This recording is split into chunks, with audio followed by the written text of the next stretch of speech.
Hello and welcome to How to Start Up, a podcast for anyone starting a company in 2020. This is a collection of conversations with people who have all successfully started, run and even sold their own companies, sharing not only professional but personal experiences on what we should be doing now, next or never. In this episode, I chat with Harry Anscombe, founder of Beagle Media, who create TV documentary series for the likes of BBC Two and the Discovery Channel, and they're also celebrating their 10th year this year. He shares advice on how important it is to get a mentor from the start, and why your relationships and processes are as important as the end product, as well as possibly my favourite quote so far. The best advice someone ever gave me was work hard and don't be a dick. The other good news is that I'm getting a little bit better at editing, so you've missed the first 2 minutes of me not realising my mic wasn't on. But anyway. Hi, how are you? How's your day? Busy day? Busy day, yes, but... Surfing? I went for a little surf this morning, yes. And that was very nice. Well, thank you for your time today. But to start with, Harry, it would be wonderful if you could give a brief introduction to who you are, your name and a bit of background, and perhaps a bit about your company. Okay. Hello, I'm Harry Anscombe. I run Beagle, which is a production company. We make television documentaries and communications content. And we are based in Cornwall, in North Cornwall. And we've got a base in London as well. We're 10 years old. And I used to work at Channel 4, which was a big company. So made the leap into being self-employed all those years ago. Wasn't the leap the day after you got married to my best friend? It was, yes. I don't know why. I just had a quarter-life crisis, thinking, right, I've got to go on an even bigger adventure. Yeah, haven't looked back, really. And what was it that spurred you on to become self-employed? Why did you start Beagle? I don't know. I was a journalist before, and when you're a journalist, you're always standing on the sidelines watching people do stuff. And I used to interview all these exciting and interesting, brave and cool people, and I thought, well, hey, I want to try doing that. And so starting a business seemed like a good idea. And so I didn't really have an idea of what it was going to be at the start. I was literally like, do you know what? I'm happily just stand on Oxford Street with a big board saying golf this way and have a golf sale. And ended up being a bit of communications and a bit of content making. After that, we kind of followed the client base and turned into sort of full production. So you started with an idea of knowing you wanted to be self-employed, but not a fully formed business plan as to what that agency would be providing clients. Yes, I knew I wanted to try having a business, and I knew I wanted to create something and not be in a big company politique. And that's all really. And then the rest of it just followed, which is Amazing. Not necessarily the right thing to do. The fact that you have tailored your lifestyle because of it it's allowed you a freedom. And I wondered if you could talk a little bit about what it means to you to run your own company now. Yes, running your own companies, you never switch off because you're always thinking about what's next. And that is a mental state. I guess you've got to be happy to be in the whole time because you can never do enough. There's always more you could do. There's always an extra email you can send, or someone you can chat to, or a client you can chase. And so having some discipline around that was really, really crucial early on, because I meet so many people now who have their own businesses and they just throw themselves into it and have no balance of life. Coping with that anxiety is the first thing that I found the hardest. How did you overcome it? Moving to Cornwall, learning to surf. Yeah. I mean, actually moving to Cornwall was actually really stressful because, again, if you're living in London, you know that hopefully you can gather some clients together and get some work one way or the other. But in Cornwall, it makes it even harder. So, I mean, that was 5 years after having the business.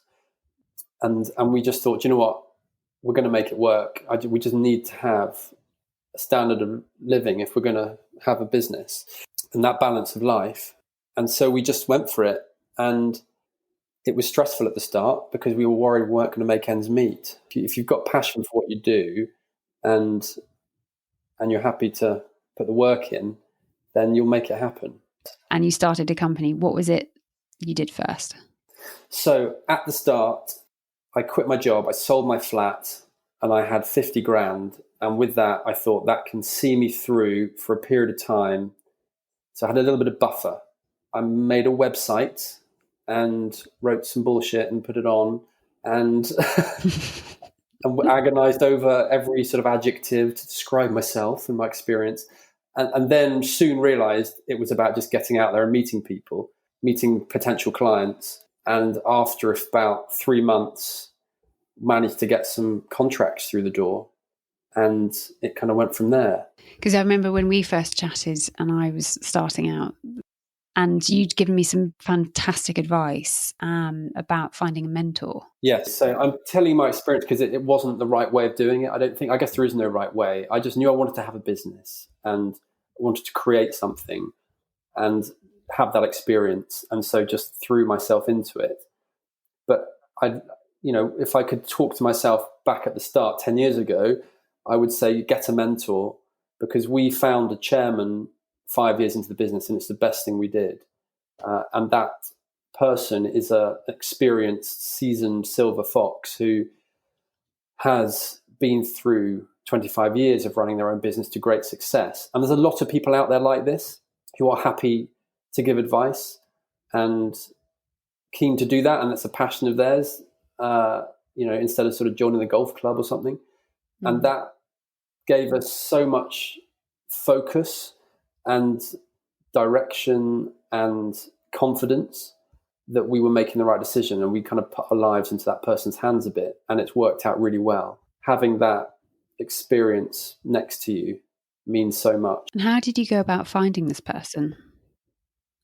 So how did you find it? So it was just word of mouth, really. I mean, it was, as I said, it was after a few years, we kind of knew we wanted a mentor, and we met a few people, and some of them didn't feel right, or they didn't have quite the right experience. And then I got introduced to this person who ran a big production company making television and comms content. And we just sort of got on, really. We had a coffee and just got on, and he sensed the ambition that I had and was like, okay, I'm up for this. And so we agreed a salary and a share option with him. So he felt like he was also invested in the business.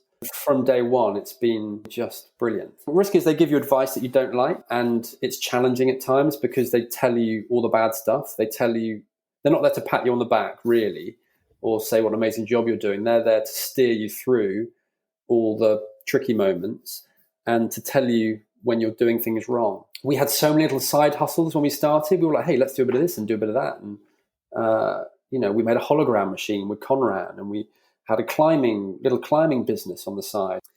We got rid of all the side hustles. We focused on what we were trying to do. We had a little strategy where we were going to do a bit more comms content, get some clients that were repeated, and we knew they were going to return to us. So building that relationship.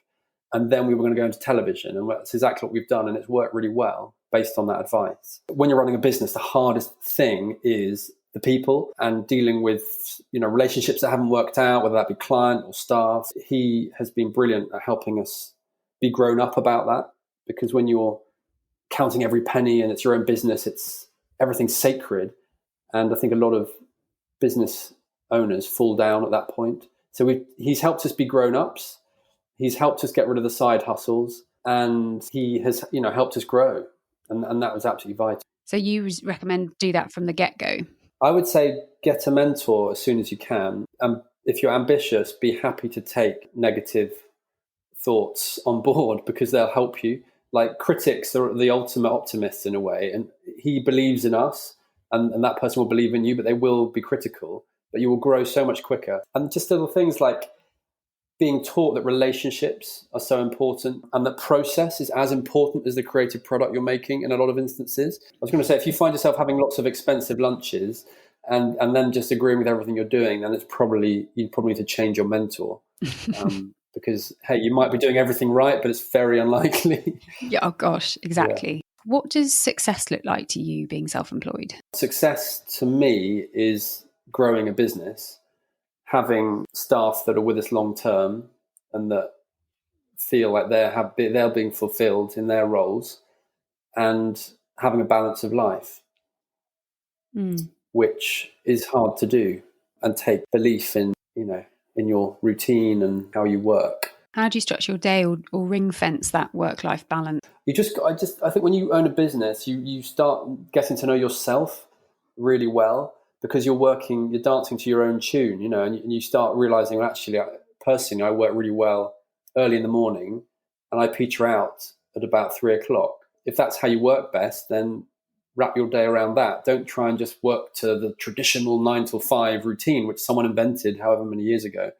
And, equally, you don't have to sit at a desk. I mean, I just find it weird how we're all expected to go to a building somewhere and sit in a room all day long, and we're supposed to come up with ideas and be productive. It's kind of weird. I'm sure our great-grandchildren will look back on us and go, whoa, why did you do that? Nowadays you can work anywhere and not feel guilty about it. Technology is so advanced now, which means you can work from anywhere. And maybe that's what COVID's done as well, is that shown people that, hey, you don't need to just work in an office and spend half of the day on Facebook and then half of the day maybe working a bit just to make yourself feel confident.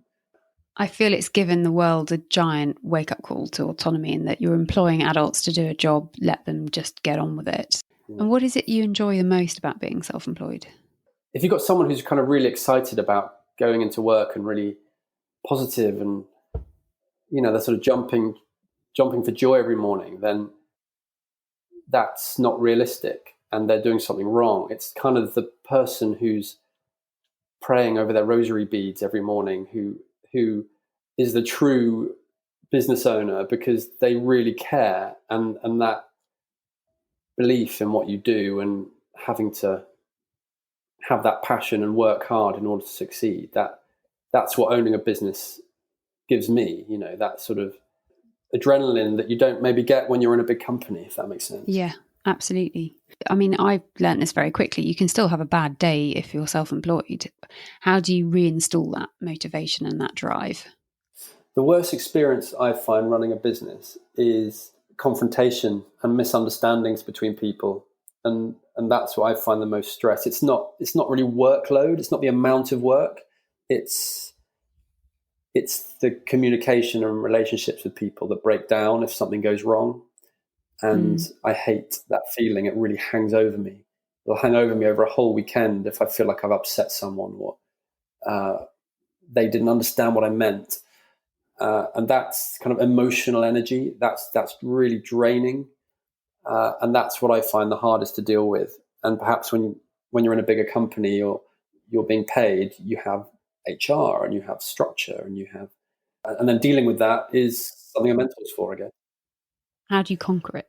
Self-awareness and having people around you that can tell you when you're doing things that aren't right. That's the best way, I would say, which you don't often get in a big company. But in a small company, if people are honest with you like that and you're happy to be honest with them, then it works really well. The best skill you can learn, I think, is that having a small business is finding good talent and making them enjoy their work. Because I don't know who said it, but surround yourself by people who are better than you is such good advice, because they'll make your business more successful. And on that, how do you keep current? Because previously I've learned by osmosis being around other departments within a bigger company, and now working from my living room table, I'm not necessarily learning, and I have to be proactive in that. Where do you seek your skill sets? If you're self-employed and you're trying to grow a business, you are trying to lead others, aren't you, in doing stuff? I mean, if you're actually doing the actual work, then that's tricky. But if you're leading others and you're trying to get them to work to grow your business, then, that's the ultimate challenge. Having rising talent is what excites me most. And helping them grow within your business is so rewarding. And at what point with Beagle did you get to the point where I now need to delegate that? That is a role for somebody else to do, and it will free me up to move on to more of the business strategy or the growth. Oh, I love to delegate. I think if you're happy to delegate, then go for it. But people find that really hard because they want control. They want a job done properly needs to be done by yourself, So I don't believe that. I believe that you've got to surround yourself by people that are better than you and get them passionate and believe in their work and empower them to do a great job. Yeah. And I think once you've taken that step, you can grow your business. But if you have to keep doing the work yourself, then you will never grow. What's your best advice for managing that client relationship, given that you are client facing? Anything you can share on pricing would be great right now. So we had a triangle written on the whiteboard when we first started, which was what's their budget, how nice are they, and how long are we going to be able to have this relationship? And we said if two of those corners of the triangle are achievable, then we'll do the job. And that kind of served us pretty well for the first few years. And then you start, I guess, getting an instinct for it. When it comes to pricing, look, we all have 3 clients that pay 90% of our wage bill, and then 10 clients that pay the other 10%. That's an eternal problem, I think, with client-led businesses. If you can get people excited by your energy and your ability, then start small, and you can always grow it. If you're upbeat and excited about what you're doing, people definitely feel that energy and more inclined to want to talk to you further. So try and build up some cash, I would say, if you can. Get that cash in the bank and try and protect it. And then you'll sleep so much better because hey, fuck it. If I lose a client tomorrow, I've got a bit of cash in the bank. Everyone has told me you will have to walk away from business. You will have to decline opportunity because they're not the right fit for you, or you're not the right fit for them. And as soon as you have identified that, the better, because you're going to stop wasting everybody's time. I think you said earlier, and this might be going back over something again, but managing clients' expectations, you said the relationships were really as important as the end product. Yeah, I think relationships, process, are as important as the end product. And, when our chairman came in, we were like, well, we'll just meet people on the road and see how we get on. And if we like people, then that's cool.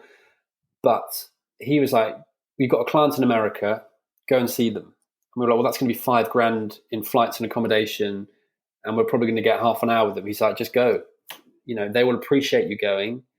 And if you want to build that business, then it will be down to that relationship. And he really emphasized that, and it has really worked. And he hammered it home really early on, which was, don't obsess over the product, whatever that may be. In our case, it's film. Don't obsess over that. Obsess over the relationship, and people will buy from people they like, first of all. And then in the corporate and comms world and in the TV world, it is about process. If they know that you're going to deliver on time, on budget, and it's all going to be manageable and they're going to be able to communicate with you and not wait 3 days for an email back, then that's another reason why they will go with it. And then they'll look at your creative and they'll go, okay, well, let's look at what they've made before and then we'll decide. I mean, it's so true on everything. I mean, we're just trying to get our drive tarmacked at the moment. And I've gone with the bloke that I like most and who replies to my texts. And I haven't even seen any of the work he's done before. He's probably the crappiest tarmacker I've, in Cornwall. But those are the two reasons. And that's like, God, that's so true. And it's down to the point really that, we make decisions based on our emotions. We don't make them based on fact. And trust is built.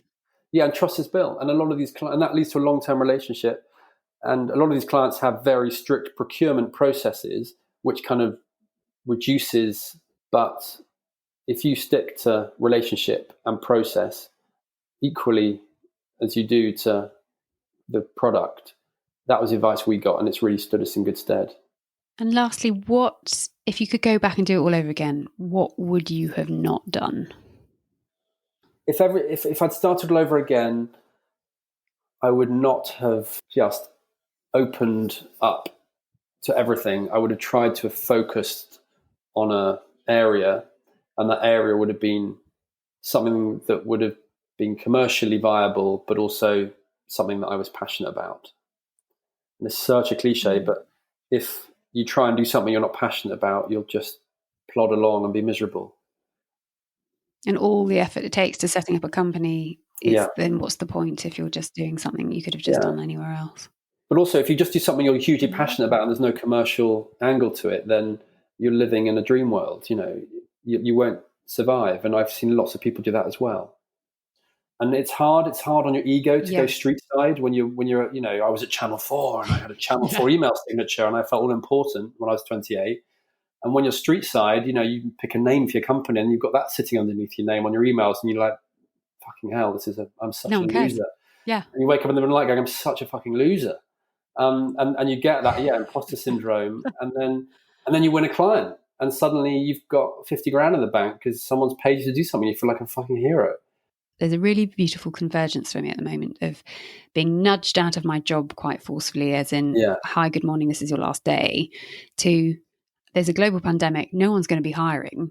Crap, what's that mean? Okay, it means I have to work for myself. Okay, go. And within a day, it felt really good. And I was talking to another friend about it. It's like you fall into it. You're already into it before you've even thought about it. And much like you like, I'm just going to go for this and see what comes out of it. And 10 years later, congratulations, you have a very successful company, a job that you love, a lifestyle that is exactly where you and your family wanted to be. It's incredible to see that actually you are responsible for your own life. The best advice someone ever gave me was work hard and don't be a dick. And if you follow that, you'll be fine. I told that to my 3-year-old the other day and she went and told a teacher and I was like, do you know what? That's fine. It's good advice. Because it's such good advice. And, you can turn people down in a gracious way, Thank you, Harry. Thanks, Jules. Very, very insightful. What Harry didn't mention is that alongside the 10-year growth of Beagle Media and the relocating of both business and home to Cornwall, is that he and my dear friend Bryony had 3 children and built a stunning house that was recently featured on Grand Designs. I've often admired how much they have achieved over the years, and I'm very grateful to have gleaned all of Harry's advice so early on in my starting out. Thank you for listening to How to Start Up, hosted by me, Juliet Fallowfield, founder of PR consultancy for startups Fallowfield and Mason. I hope these conversations offer you some confidence, encouragement and reassurance that you're on the right track. I would be delighted if you'd rate, review and share this podcast with anyone else who might be starting a company in 2020.